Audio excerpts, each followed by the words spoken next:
There are many ways to fold a shirt. Today we're going to show you two great ways where you'll end up with clean folds and shirts that are ready for storage.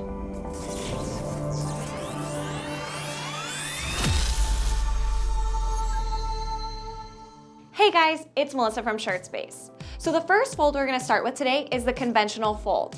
Lay the shirt face down on a flat surface.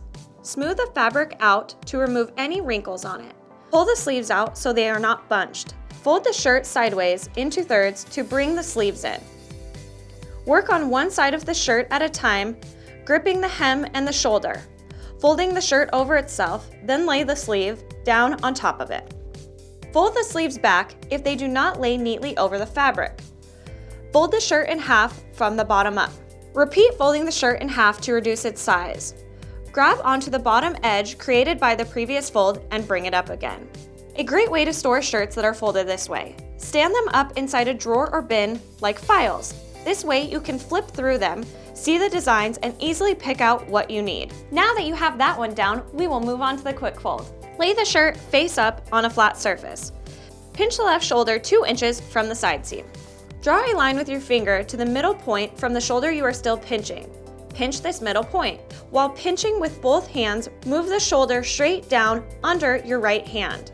Uncross your arms by lifting the shirt into the air. Raise the shirt up, but maintain your grip the entire time to free your arms from the tangled fabric. You will end up with a folded rectangle of fabric that has one sleeve sticking out. Pull the shirt taut with your hands. Give it a good shake to remove the creases. Then lay it down so that the sleeve is on the opposite side from you. Use the table to tuck the remaining sleeve in underneath the shirt. Then fold the shirt over to reduce the size in half. That leaves you with a nice neat square of fabric ready for storage.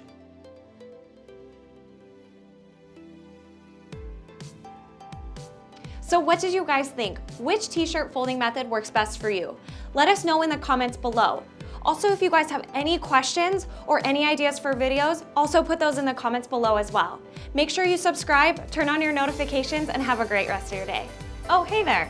Thought you'd get rid of me, but here I am talking again. Don't worry, you only have about 5 more seconds to pick another video before time runs out. Look at that one in the top. I think that one looks very interesting.